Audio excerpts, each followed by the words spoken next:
Hello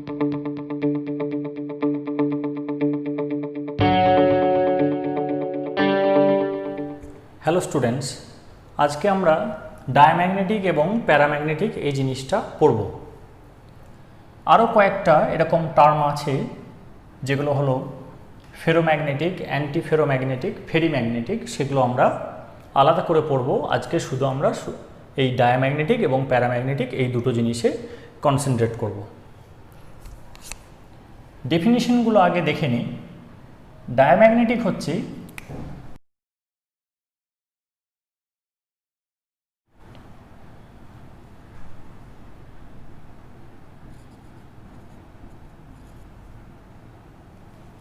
তাহলে ডায়াম্যাগনেটিকের definition হলো substances which are feebly repelled in a non uniform magnetic field and they generally have all electrons paired. যে substance একটা non uniform magnetic ফিল্ডে খুব মৃদুভাবে বিকর্ষিত হবে এবং যাদের সমস্ত ইলেকট্রন যুগ্ম হয়ে থাকবে তারা হচ্ছে ডায়াম্যাগনেটিক। অর্থাৎ আমি যদি সেই সাবস্টেন্সের প্রতিটি কনস্টিটিউয়েন্টের ইলেকট্রনিক কনফিগারেশন দেখি তাহলে এক একটা অরবিটালে যে ইলেকট্রন আমরা পাই সেইগুলো সবই পেয়ার্ড অবস্থায় পাবো।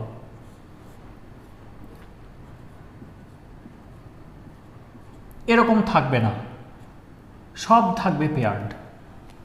There will be no unpaired electrons এবং একটা নন ইউনিফর্ম ম্যাগনেটিক ফিল্ড অর্থাৎ কোথাও স্ট্রেংথটা উইক কোথাও স্ট্রং, সেখানে ওরা রিপেলড হবে। যদি ইউনিফর্ম থাকে তাহলে রিপালশন বা অ্যাট্রাকশন ফিল করতে পারবে না। যখনই নন ইউনিফর্ম হবে তখনই গ্রেডিয়েন্ট তৈরি হবে এবং সেখানে রিপালশন ফিল করবে এবং সেটা ফিবলি। যদি গয় চ্যাপম্যান ব্যালেন্সের সাহায্যে এর ম্যাগনেটিজমটা মাপা হয় তখন দেখা যায় যে জিরো শো করছে। জিরো বলতে আমরা ডায়াম্যাগনেটিক বোঝাবো, কিন্তু আসলে ভ্যালুটা খুবই কম এবং নেগেটিভ ভ্যালু, হেন্স দে আর ফিবলি রিপেলড। প্যারাম্যাগনেটিকের ডেফিনিশনটা দেখা যাক।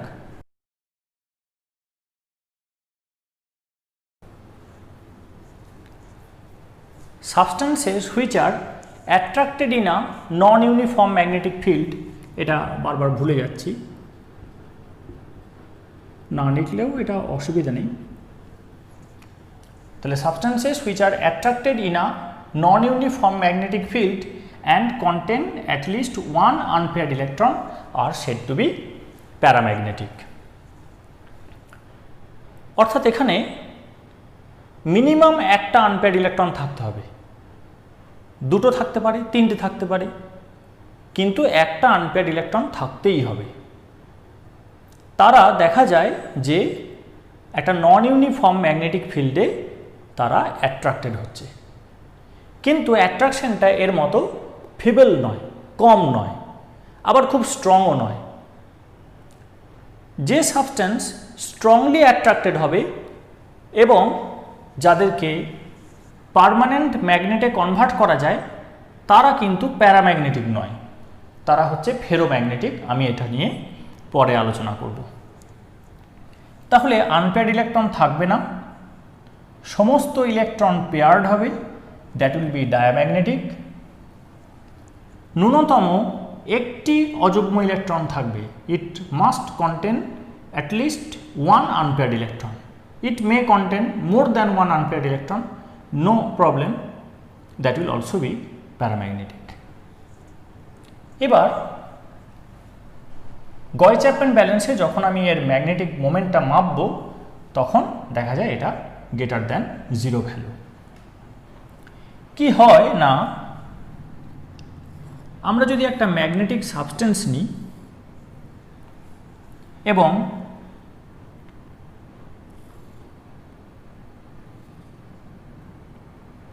এর গায়ে একটা কয়েল এরকমভাবে আমরা তৈরি করি,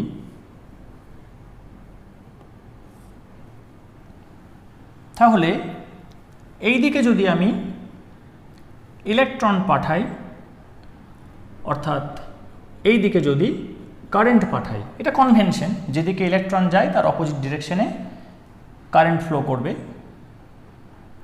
তাহলে ইলেকট্রন যাওয়ার ডিরেকশনটা হচ্ছে কোনটা? এইদিকে, এরকম করে ঘুরে ঘুরে এদিকে আসছে। কারেন্ট যাওয়ার ডিরেকশনটা হচ্ছে এরকম। তাহলে ইলেকট্রন এদিকটা কিভাবে ঘুরছে? এদিকটা ক্লকওয়াইজ ঘুরছে। তখন দেখা যায় এদিকে নর্থ পোল উৎপন্ন হচ্ছে এই ম্যাগনেটিক সাবস্ট্যান্সে, আর এদিকে সাউথ পোল তৈরি হচ্ছে। অর্থাৎ ম্যাগনেটিক ফিল্ড জেনারেট করছে এই কয়েলটা, এবং যখন ম্যাগনেটিক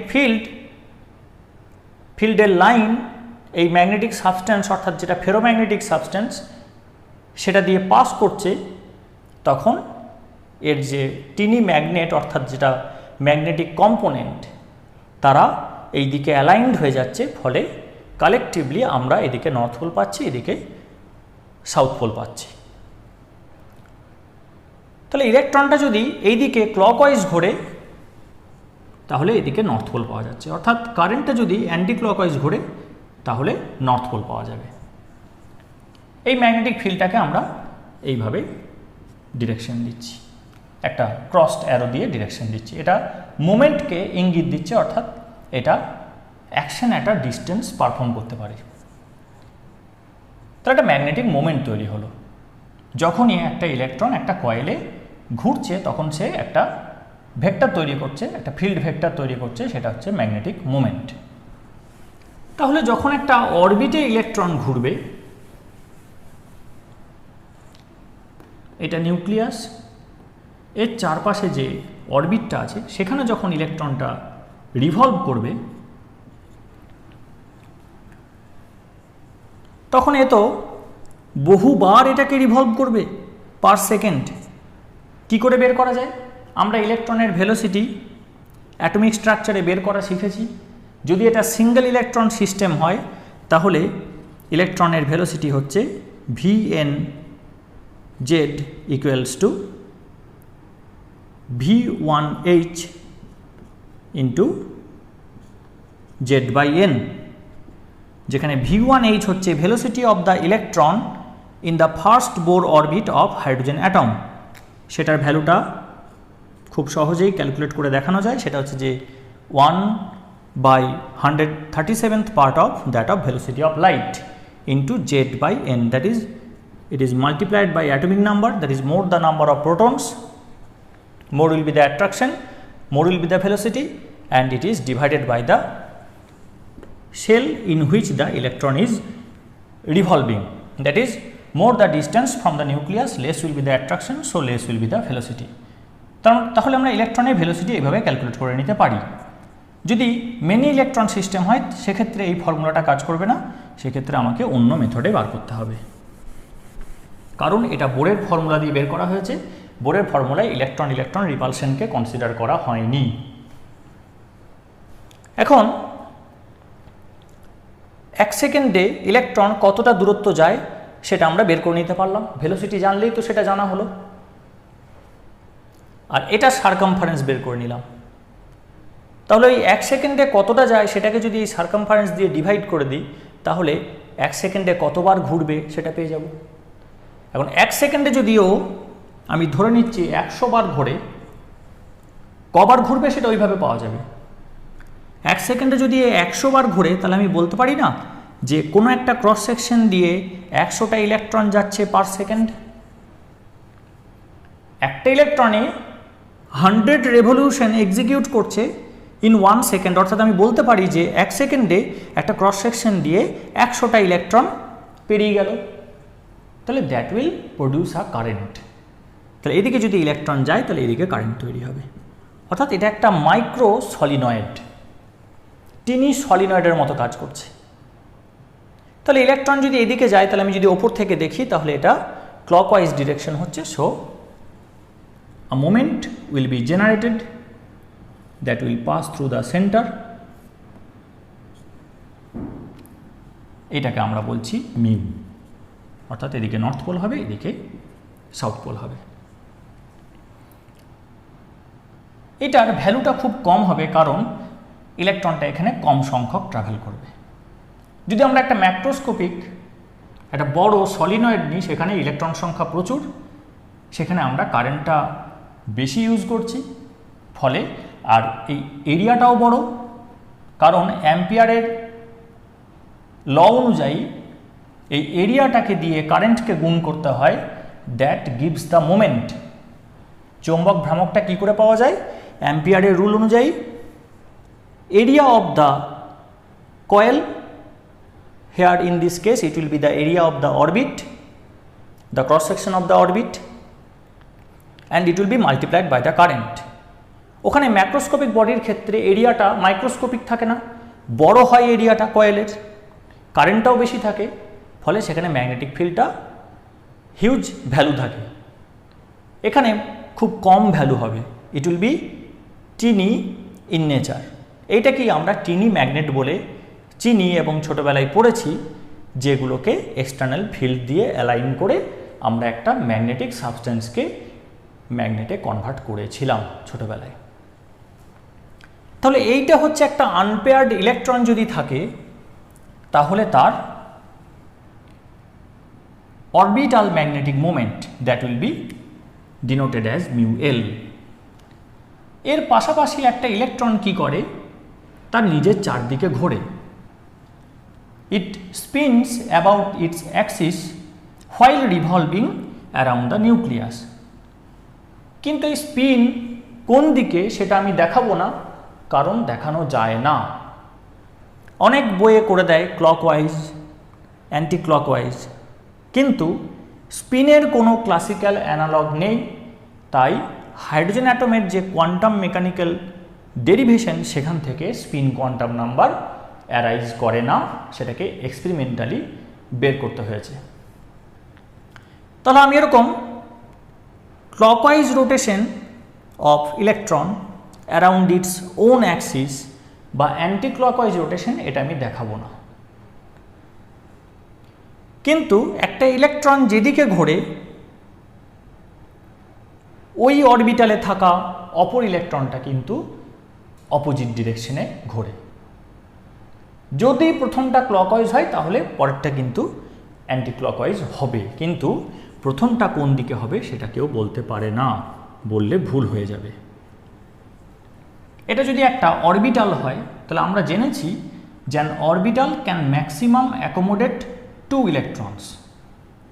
একটা আমরা বলি আপ স্পিন, একটা বলি ডাউন স্পিন, কারণ এক্সপেরিমেন্টে সেরকমই পাওয়া গেছে।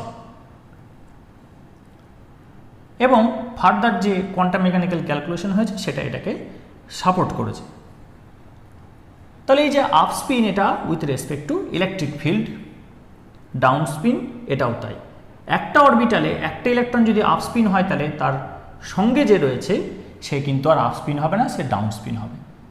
কিন্তু এটা কোনটা? এটা হচ্ছে ম্যাগনেটিক মোমেন্টটা, অর্থাৎ ইলেকট্রনের স্পিন করার জন্য যে মোমেন্টটা তৈরি হলো, এইরকম যেটা দেখাচ্ছে, এটা অরবিটাল ম্যাগনেটিক মোমেন্ট, ওটা হবে স্পিন ম্যাগনেটিক মোমেন্ট, সেইটার কথা বলছি। তাহলে an orbital can maximum accommodate 2 electrons, one having up spin and the another having down spin. এটা হতেই হবে। ইলেকট্রনটা যেহেতু নিজের চারপাশে ঘুরছে, তাহলে radius in both cases will be same. So area of the orbit, area of the loop will be same, speed will be same since it is for the same orbital. তাহলে এদের ক্ষেত্রে ম্যাগনেটিক মোমেন্ট দুটোর value same হবে, অর্থাৎ একটা mu S এইদিকে কাজ করছে, একটা মিউ এস এইদিকে কাজ করছে। So what will be the net value for a orbital containing paired electrons? That will be 0. তাহলে একটা পেয়ার্ড ইলেকট্রনের ক্ষেত্রে there will be no net spin magnetic moment. ঘূর্ণন চৌম্বক ভ্রামকের মান এক জোড়া ইলেকট্রনের ক্ষেত্রে 0 হয়। তাই এখানে দেখিয়েছি যে যদি সব পেয়ার্ড থাকে তাহলে 0 হবে। তাহলে 0 যদি হয়, তাহলে এর কোনো ম্যাগনেটিক ফিল্ড থাকার কথা নয়, থাকেও না। তাহলে একটা এক্সটার্নাল ম্যাগনেটিক ফিল্ডে রিপেল কেন করতে গেল? Why the repulsion, though feeble, is occurring with a diamagnetic substance? এর কারণ জানতে হলে আমাদেরকে লেঞ্জের সূত্রটা জানতে হবে, যেটা কি বলছে যে যখন একটা এক্সটার্নাল ম্যাগনেটিক ফিল্ড দেওয়া হচ্ছে এখানে, এর নিজস্ব ম্যাগনেটিক ফিল্ড কেটে 0 হয়ে গেছে, mu S equals to 0, cancellation হয়ে 0 হয়ে গেছে। কিন্তু যখন একটা এক্সটার্নাল ম্যাগনেটিক ফিল্ড দেওয়া হলো সে B0 বাইরে থেকে, তখন এই ইলেকট্রন দুটো তার যে স্পিনিং যে প্লেন সেটাকে এমন করে চেঞ্জ করবে, এমন করে টিল্ট করবে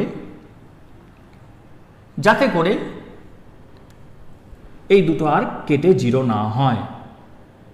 অর্থাৎ আমি ধরে নিচ্ছি যে একটা হয়তো এরম করে দিল, তাহলে এই যে টিল্টটা এদিকে করে দিল, তাহলে আমাকে এর সঙ্গে এর ক্যান্সেলেশনে কি হবে সেটা দেখার জন্য আমাকে এর কম্পোনেন্ট ফেলতে হবে along this Axis.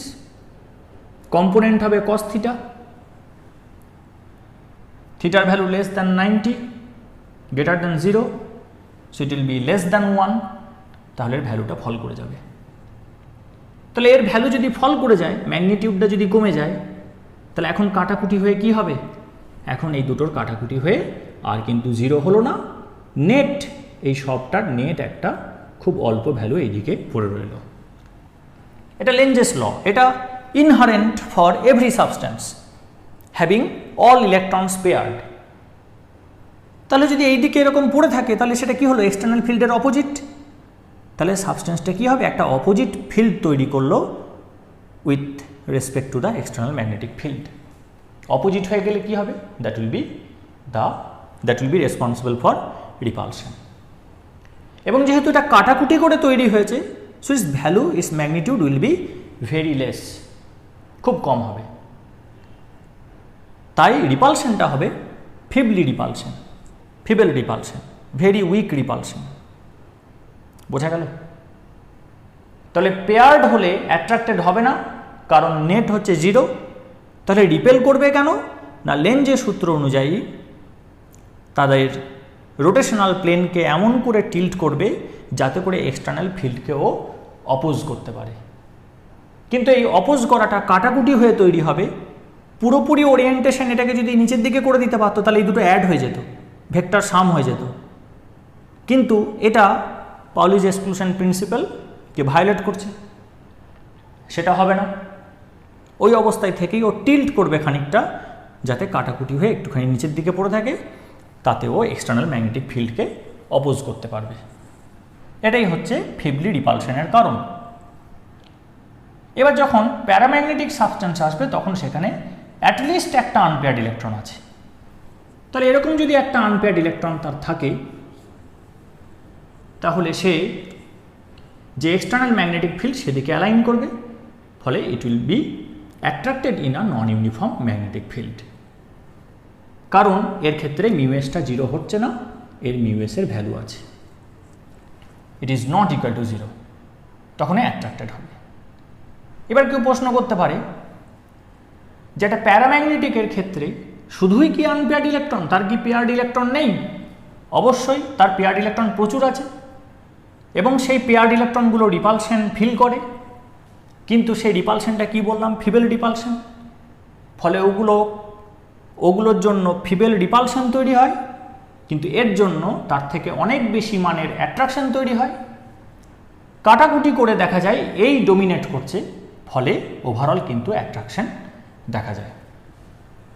So substances having at least one unpaired electron will show attraction in a non-uniform magnetic field, and those having all electrons paired will be feebly repelled in a non-uniform magnetic field.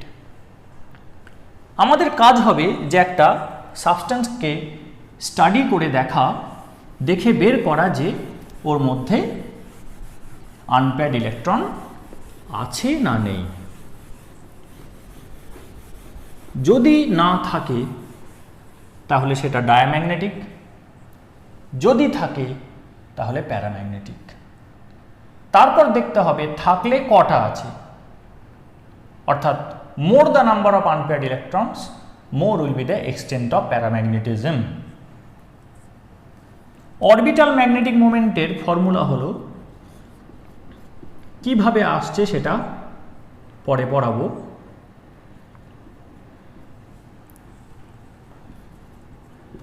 এটা হচ্ছে অরবিটে ঘোরার জন্য orbital magnetic moment, আর এটা হচ্ছে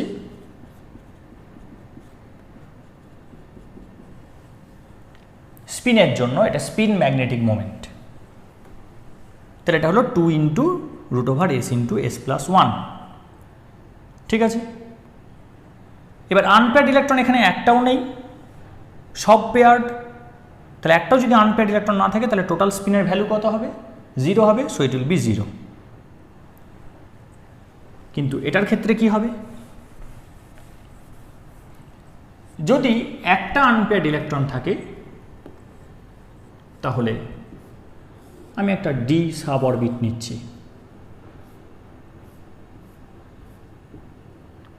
যদি একটা unpaired electron থাকে এই ডি সাব অরবিটে তাহলে আমি পাবো প্লাস হাফ। যদি দুটো আনপেয়ার্ড ইলেকট্রন থাকে তাহলে সেক্ষেত্রে পাবো এটা কেস 1 কেস 2 পাবো 2 ইন্টু প্লাস হাফ,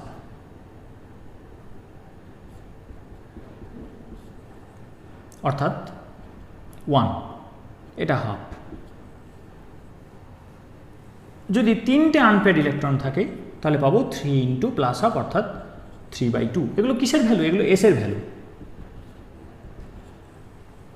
তাহলে লিখতে পারি এসকে আমি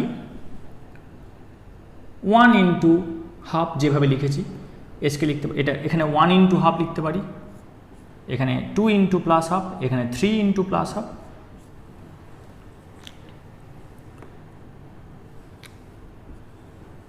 তাহলে এসকে কি লেখা যায়? n ইন্টু হাফ, এইটা লেখা যায়। কারণ এখানে যতগুলো আনপেয়ার্ড ইলেকট্রন থাকবে তার স্পিনগুলো যোগ হবে। এবার যদি ডাউন স্পিন থাকে, ডাউন স্পিন থাকলেই তো পেয়ার্ড হয়ে গেল, সে তো বাদ চলে যাবে। আমাদেরকে শুধু আনপেয়ার্ড ইলেকট্রনটা গুনতে হবে। তাহলে এনটাকে গোনাটা আমার কাজ। তাহলে এস এর মান পেয়ে গেলাম n/2, সেটা এখানে বসিয়ে দিই।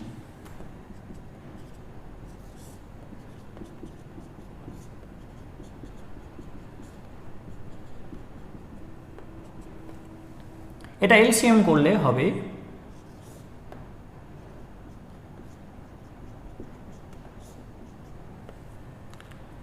এটা 2টা উপরে গেল, তো n+2/2, 2 ইন্টু 2 4, আর এটা n হলো, 4টা বাইরে বেরিয়ে আসবে, তাহলে 2 হবে, 2 কেটে যাবে।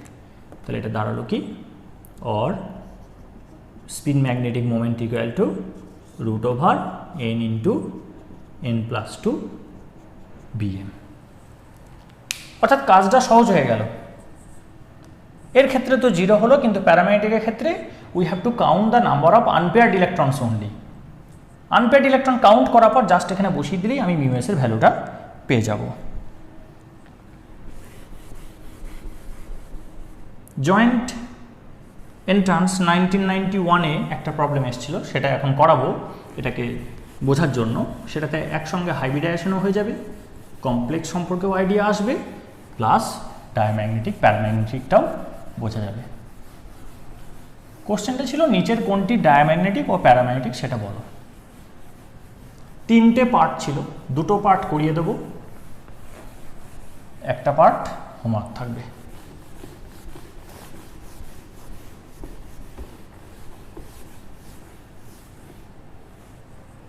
তাহলে আমাদেরকে বের করতে হবে K2NiCl4 আর K2NiCN4 এদের ডায়াম্যাগনেটিজম আর প্যারাম্যাগনেটিজমটা আমাদেরকে প্রেডিক্ট করতে হবে। এর পাশাপাশি আমরা এখানে যদি হাইব্রিডাইজেশনের ব্যাপার থাকে সেটাও আমরা উল্লেখ করে দেবো। তাহলে প্রথমে এটা যদি দেখা যায় তাহলে এখানে এটা হচ্ছে -1, এটা +1, তাহলে 4টে -1 আর 2টো +1, তাহলে 2টো -1 হলো, তাহলে নিকেলকে কি হতে হবে? +2 হতে হবে। একইভাবে এখানে +1, এখানে -1, 4টে আছে, তাহলে এটা +2 হতে হবে। এটা 2টো আছে, তাহলে নিকেলের অক্সিডেশন স্টেট আমরা পেয়ে গেছি। নিকেল 28 আর্গন অবধি লিখছি না, 4s এ ইলেকট্রন ঢুকে 4s2 হবে, তারপর ইলেকট্রন ডিতে যাবে 3d8।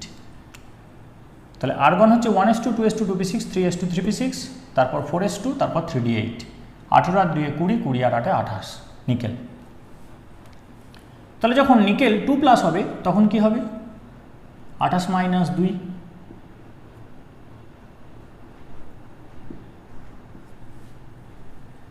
তাহলে এটা হবে 4s0।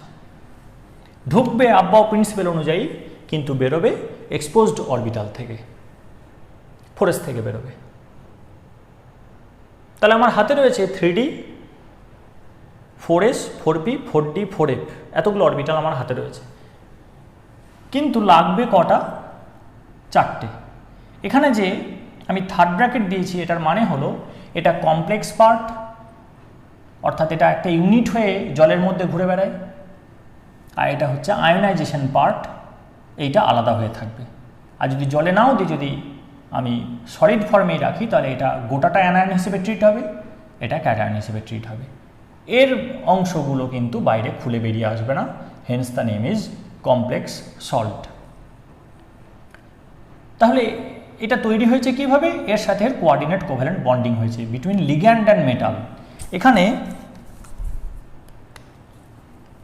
এইটা হচ্ছে লিগ্যান্ড, এটা হচ্ছে মেটাল, এটা হচ্ছে লিগ্যান্ড, এটা হচ্ছে মেটাল। তাহলে লিগ্যান্ড মেটালের মধ্যে কোঅর্ডিনেট কোভ্যালেন্ট বন্ড হয়েছে, অসমযোজী বন্ধন তৈরি হয়েছে, দিয়েই কমপ্লেক্সটা তৈরি হয়েছে।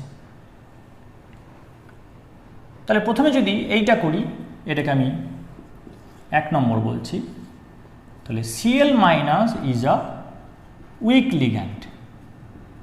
উইক মানে হলো লেস রিঅ্যাক্টিভ। Cl এর সাইজ বড়, মাইনাস আছে, ধরে রাখতে পারবে, তাই ইলেকট্রন দেওয়ার জন্য ছটফট করছে না, হেন্স ইট ইজ উইক। তাহলে এর ইলেকট্রন ডোনেট করার ক্ষমতাটা কম। নিকেল 2+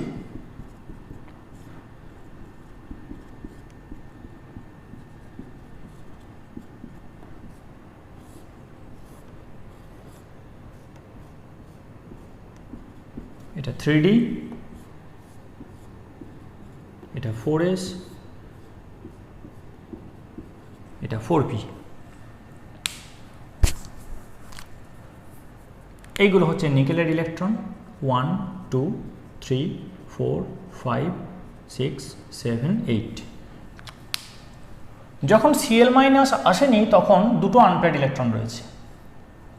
এবার যখন Cl- আসবে তখন Cl- কে জায়গা দিতে হবে। Cl- একটা করে লোন পেয়ার দেবে, সেই লোন পেয়ারের জন্য ভ্যাকেন্ট অরবিটাল রেডি করতে হবে। But Cl- is a weak ligand, hence it will be unable to pair these unpaired electrons. ফলে Cl- এর যে নিজের একটা ইলেকট্রন এবং অন্যের একটা ইলেকট্রন, এই লোন পেয়ারগুলো এখানে রাখবে।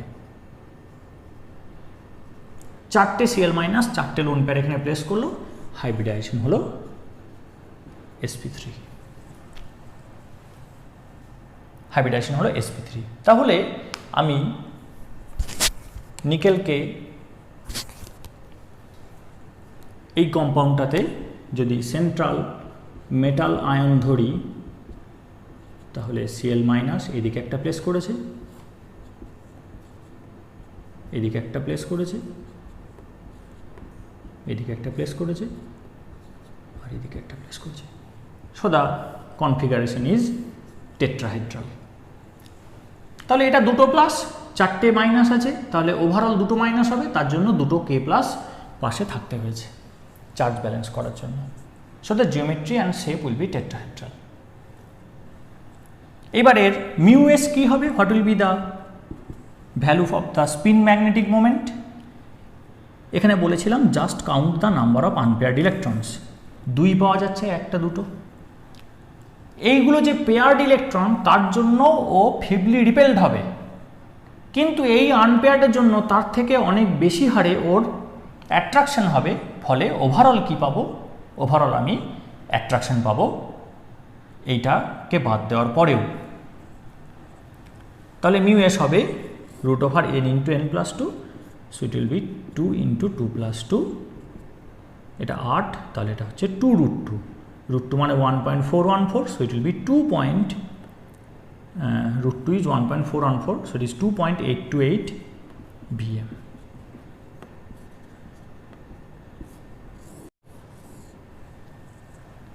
দুটো আনপেয়ার্ড ইলেকট্রন থাকলে স্পিন ম্যাগনেটিক মোমেন্টের ভ্যালু হয় 2.8 bm এর অ্যারাউন্ডে। তাহলে ওই যে গয় চ্যাপম্যান ব্যালেন্স বললাম, তার সাহায্যে স্পিন ম্যাগনেটিক মোমেন্টকে ক্যালকুলেট করা যায় এক্সপেরিমেন্ট করে। সেখানে এক্সপেরিমেন্ট করে দেখা যায় যে এটাই দেখাচ্ছে, তাহলে আমরা যেটা করেছি সেটা ঠিক। এরকম অন্য সাবস্ট্যান্স দেখে আমরা বলে দিতে পারবো যে কোনো একটা সাবস্ট্যান্সে কটা আনপেয়ার্ড ইলেকট্রন আছে। যদি একটা দেয় তাহলে কি হবে, 1 × 1 + 2, তাহলে √3, তাহলে 1.732 হবে। এরকমভাবে ভ্যালু এক্সপেরিমেন্টালি দেখে আমরা প্রেডিক্ট করতে পারবো যে সিস্টেমের মধ্যে কটা আনপেয়ার্ড ইলেকট্রন রয়েছে। এবার যখন আমরা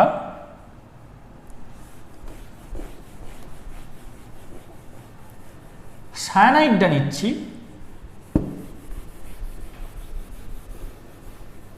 তখন কি হয় দেখা যাক। এটা আমরা 2 নম্বর ধরছি।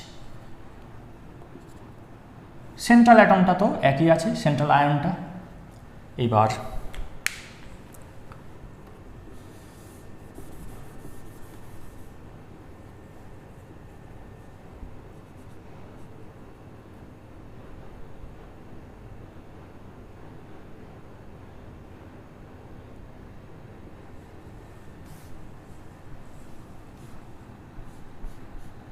Cn- কিন্তু স্ট্রং লিগ্যান্ড।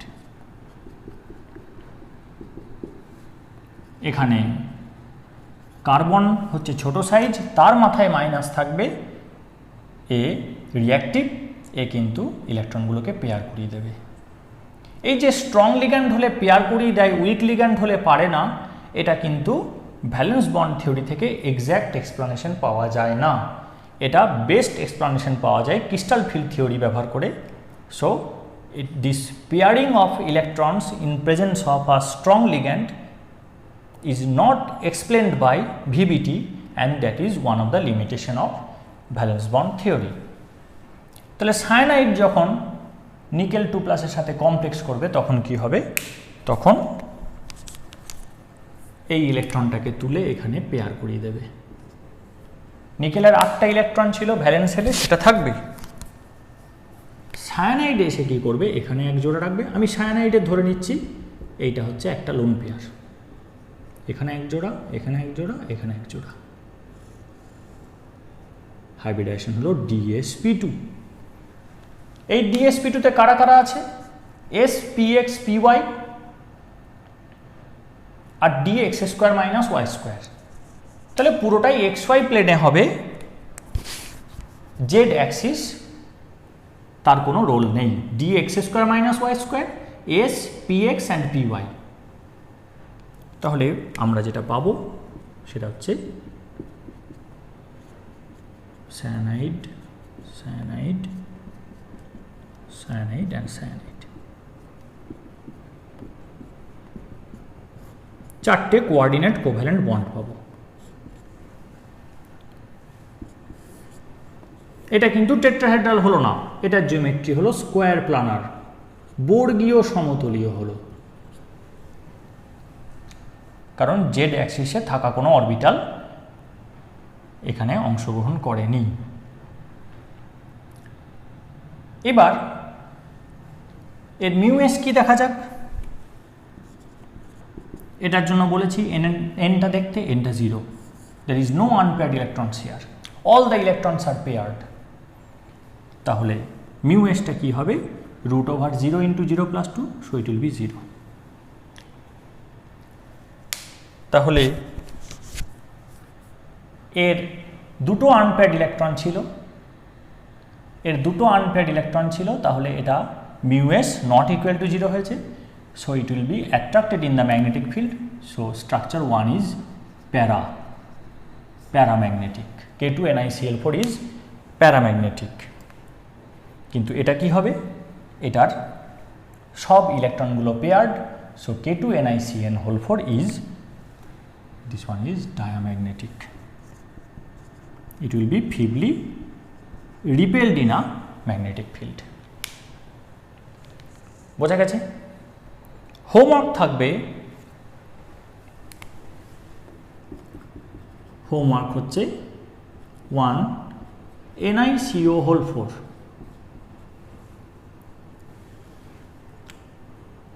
নিকেলটা এখানে অক্সিডেশন স্টেট 0, এখানে যেমন 2+, এখানে সেরকম নয়।